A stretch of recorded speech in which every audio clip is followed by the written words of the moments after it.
We do begin with that breaking news in the Middle East and now escalating fears of an all-out war in the region. The IDF has confirmed Israel has hit nuclear targets. Officials say dozens of jets completed the first stage that included strikes on dozens of military targets, including nuclear ones. Our producer on the ground in Tehran heard blasts around the city. Our teams have reported air raid sirens in Tel Aviv and Jerusalem. The strikes come as the U.S. has planned nuclear talks with Iranian officials this weekend.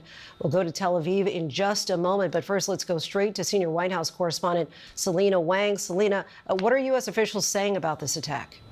Well, in fact, we're just getting a statement from the White House. According to Secretary of State Marco Rubio, in the statement, he is stressing that there was no U.S. involvement in this attack. I'll just read to you part of it, saying tonight Israel took unilateral action against Iran. We are not involved in strikes against Iran, and our top priority is protecting American forces in the region. He goes on to say that Israel advised us that they believe this action was necessary for its self-defense. President Trump and the administration have taken all necessary steps to protect our forces and remain in close contact with our regional partners. Let me be clear, Iran should not target U.S. interests or personnel. Now, Lindsay, this comes after the State Department had ordered non-essential diplomats out of Iraq, and the Pentagon had authorized military families to depart throughout the Middle East voluntarily if they chose to do so. The president has said that the region could become very dangerous. Now, earlier today, I asked President Trump just how imminent this strike could be. He said it very well could happen, but he stressed that he prefers a diplomatic solution. In fact, just last month, President Trump had said that he warned Prime Minister Netanyahu against striking against Iran because he said the U.S. and Iran were close to an agreement. So the big question here, Lindsay, is what this means for ongoing U.S. and Iran nuclear talks. Selena Wang from the White House for us. I want to bring in ABC News military analyst Steve Ganyard. And Steve, we know that Israel has been warning for months, if not years, that it might strike Israel. Why now?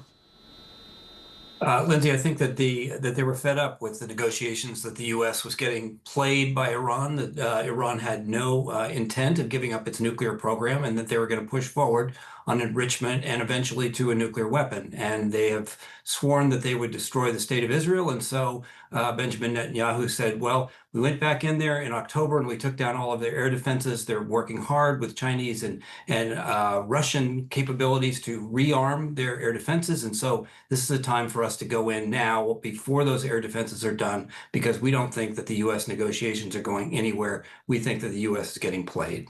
And Trump suggested earlier today that this could happen. He warned U.S. officials that they should leave the region. Is that likely that Israel tipped them off that this was imminent? They may have given hints, but remember that frankly, the United States leaks like a sieve. And if there had been advanced warning given by the Israelis, that puts their crews in danger. They had lots of aircraft airborne tonight. And so they're not going to give the U.S. the kind of information that might leak and actually put their folks in danger to take away that element of surprise. One of the things I think we need to think about, Lindsay, is what's next. So we know that they did hit nuclear sites tonight. We know that they may have gone after some of the leadership. We're seeing pictures from Tehran of various residential areas that may have been hit. But the real response is going to come from Iran with more ballistic missiles, just like we saw, and cruise missiles, just like we saw back in October in those massive barrages. So we can expect here in the hours to come that the Iranians will retaliate, that there will be incoming missiles, both cruise missiles, ballistic missiles, towards Israel. And the real question for Israel right now is, will their air and missile defenses hold up to the same degree that they did last October, where no serious damage was done? They got lucky, and the question is, can they get lucky again? And we will probably find out in the coming hours. Steve Ganyard, we thank you so much. Want to bring in ABC's Marcus Moore, who's in Tel Aviv at this hour. And Marcus, I see that you're no longer in that shelter. What made you feel that it's safe enough to now be out in the open?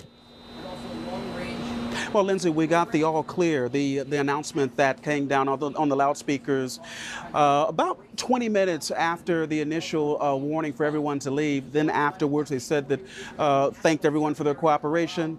and that they could go back about their evening. And just to point out, I mean, it's the middle of the night right now, about 4 o'clock in the morning. And so if you can imagine going to sleep and then hearing the air raid sirens go off, and then if you're in one of these hotels, getting the announcement to go to the shelter. And the same warning went out on cell phones. Very similar to when there's a weather emergency, if you will, in the U.S. And there's that very distinct sound coming from the cell phones. Well, that's exactly what went off tonight. And people all across this city and in Jerusalem and really much of Israel went to their shelters. And Lindsay, I can tell you it's a very tense time. It has been very tense, obviously, since October 7th. But in particular, this week, as the temperature really seemed to rise, all of it surrounding the new Iran nuclear talks on a potential new deal, and the potential that perhaps they may not be able to reach a deal. And that's what led up to what we saw tonight. We heard from an Israeli military official during a briefing just a few moments ago, Lindsay, and he said that they had reached the point of no return. And that, as we heard Selena mentioning, they talked about Iran's capabilities, that they said that they are moving closer to being able to produce a weapon. The number they came up with tonight, or that they shared tonight, is that Iran could perhaps have as many as 15 nuclear weapons within days. That is what the Israeli military official said this evening, and that was their claim, and that was the reason why they went about this, what they've described as a preemptive strike on nuclear facilities, or on a nuclear facility in Iran, and Lindsay, along with military targets as well, including commanders. And so there's every sense that this was a very complex operation, and one that is still ongoing tonight, and we'll wait to get an assessment on exactly what type of progress or what type of damage they were able to inflict. But of course, the big question tonight and the big concern is, how will Iran respond? And we've seen what happened last year. There were 2 different volleys of missiles and drones being fired last year, one in April, the other in October. And we're talking about hundreds of missiles.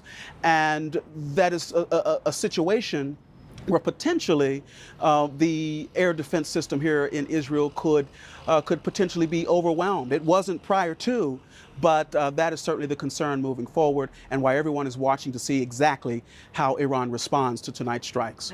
Certainly the whole world is watching. Marcus, please stay safe. Do want to let our viewers know that Netanyahu has released a pre-recorded video where he said he's not going to let the world's most dangerous regime have the most dangerous weapons. We'll, of course, have more on this developing situation overnight and tomorrow morning on GMA.